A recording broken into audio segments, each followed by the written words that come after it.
رسول اللہ صلی اللہ علیہ وسلم کو اللہ کا حکم تھا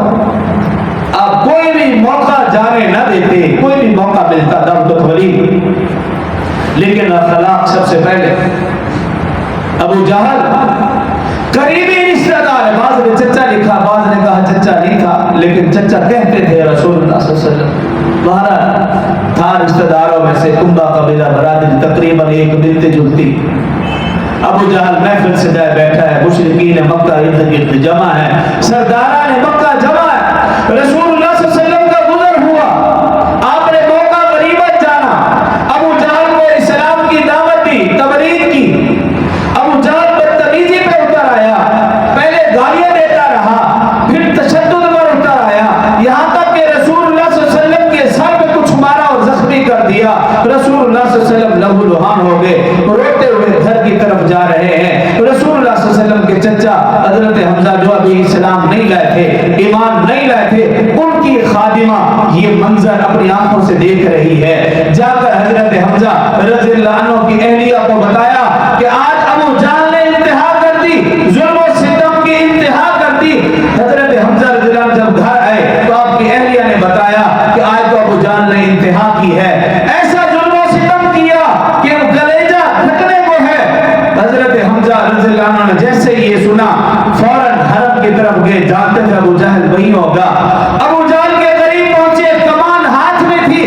ابو جہل کے سر پہ کمان ماری، ابو جہل کو لہو لہان کر دیا، زخمی کر دیا، اور پھر کہا ابو جہل سن، تو نے میرے مرحوم بھائی کے فرزند کو لاوارث سمجھ رکھا ہے، یاد رکھ حمزہ اس کا حمایتی ہے، حمزہ اس کا حمایتی ہے۔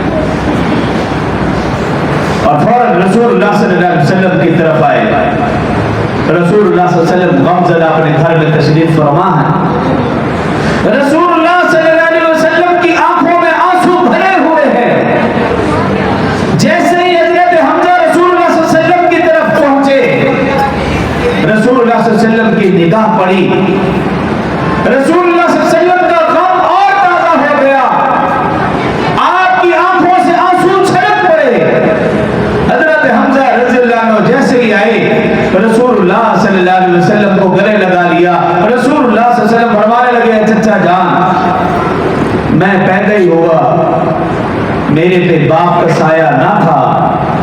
ابھی 6 سال کی عمر کو پہنچا، ماں کی ممتا بھی ساتھ چھوڑ گئی، ابھی 8 سال کی عمر کو پہنچا، دادا جان بھی دعوے مبارکت دے گے، اللہ نے مجھے نبوت سے سرفراز فرمایا، میں اپنی قوم کو جہنم سے نکال کر جنت میں لے جانا چاہتا ہوں، میری قوم میری دشمن بن چکی ہے، بتاؤ میرا کیا جرم ہے؟ حضرت حمزہ رضی اللہ عنہ نے رسول اللہ صلی اللہ علیہ وسلم کا غم دور کرنے کے لیے کہا، اے بھتیجے اپنے آپ کو لاوارث مت سمجھنا، اپنے آپ کو اکیلا مت سمجھنا،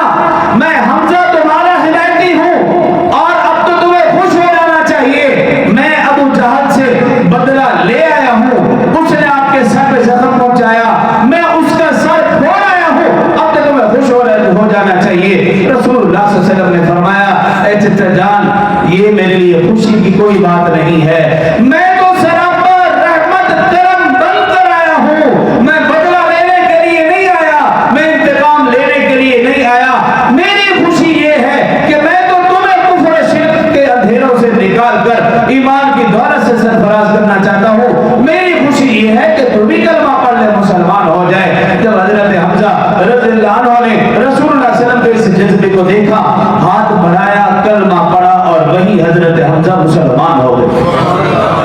رسول اللہ صلی اللہ علیہ وسلم کی اخلاق، رسول اللہ صلی اللہ علیہ وسلم کی پوری زندگی اسی کے اوپر ہے کہ کسی نہ کسی طرح میرا ہر امتی جہنم سے بچ کر جنت میں جانے والا بن جائے۔ رسول اللہ صلی اللہ علیہ وسلم کی ساری محنت یہ تھی۔